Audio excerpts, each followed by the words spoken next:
Okay, thank you for coming, Reece and Hannah. So this is a observation record that we're trying to do, which shows basically what went on during our activity with our students. So it was a team building exercise that you took them on. In fact, you tried to get 2 team building exercises out of the day. You'd made strategic plans, and you carried out the exercises using management skills and communication skills. So today's discussion is all around how well you believe that was carried out. And today what we're trying to do is you're going to try and explain the management skills that you used to coordinate the activity. We're going to make some comments on how you managed the strategic plans, and we're also going to make some comments on your communication skills that you showed throughout the exercise. It will also involve the students giving feedback to you as well, which we'll read out. Everybody okay so far? Great. Okay, well, what we're going to do is straight away we're going to jump into you explaining the management skills you used to coordinate the activities of the groups. So basically, if we, first of all, Reece, if you just tell me what you feel your strengths were that you showed. I felt that we communicated effectively while briefing the students, and we also structured the task well in how we ran it. Okay, Anna, what do you feel? Again, we communicated with the others during the task and briefing the task. We kind of encouraged them to, come out of the shell a bit and Good. give us, answers to questions of how we could do it better. Yeah. I mean, what else did you do in terms of like that good communication? I saw some briefing going on, which looked fairly good. We took the team leader away from the group. Yeah. To begin with, and showed him the sheet with the task on. Yep. We went through it with him and we answered any questions he had. Good. Okay. And then we just told him to go and find out the best way to do it. What sort of weaknesses do you think you think you can do better at next time, Reece, in terms of your management skills? Our time management wasn't great because we were planned to get 2 activities in and only managed the one baseline activity. Yeah, it's a very common problem that.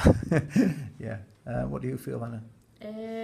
We did only get 1 task done, but we stuck to, like we said, we've got 10 seconds to get from square to square and 30 seconds to get everyone inside the square, and we stuck to that. Okay. And when they passed that, we stopped them and said, try again. In terms of the individual management skills now, how well do you feel you prioritised your workloads, Reece? I felt that we prioritised well by we set up the activity beforehand. So this is you explaining how you've done it, yeah? So you set up the activity before, and what else did you do?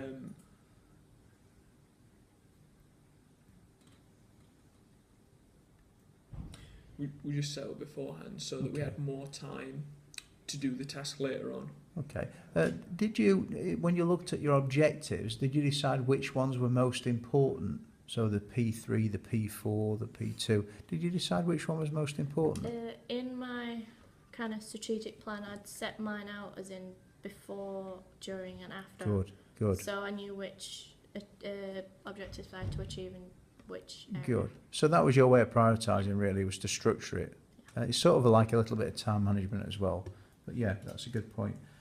Again, that leads into how did you structure the task? So Anna, you said that you structured it by that briefing, that doing the task and the debriefing. Reece, how did you sort of structure your sort of task, do you think?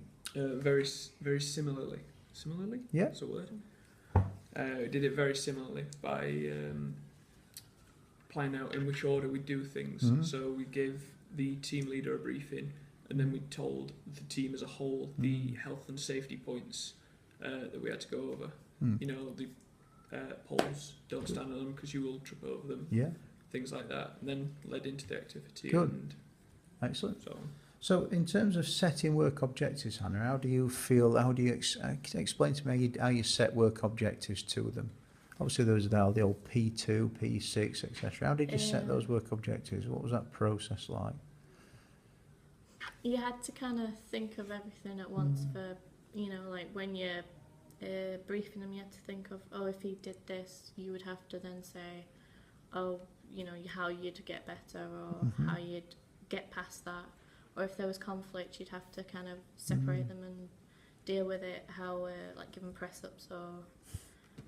And we also had a health and safety officer who was also keeping an eye out. And that's a definite objective, isn't it? Health and safety, yeah, to making sure it's all right. So, Reece, how do you feel you set the work objectives? What was it you did to set work objectives? How did you do that? What were your actions like? I set markers to indicate how well they were doing. Right, good. So that we could compare it against the second task, which we didn't manage to get done. Yeah. But, if we would have been able to compare them, so that we would have seen if we met our objectives. Good. So, I mean, if we hadn't managed to run that baseline activity, this would have been a much more valuable activity, wouldn't it? And if we did it again, that's what would you do differently to make sure we could get that in, that second activity in? Because this is sort of into sort of time management now. I'd say make it a lot quicker, because we were quite slow on starting in the first place, because we were just making sure we had all the equipment. We were getting to know the students, so they weren't just strangers to us, and we weren't strangers to them, so they were actually making an effort to talk to us. A valid point, yeah. Then we had to find out who was the best person that would probably lead the task, who they would probably listen to more.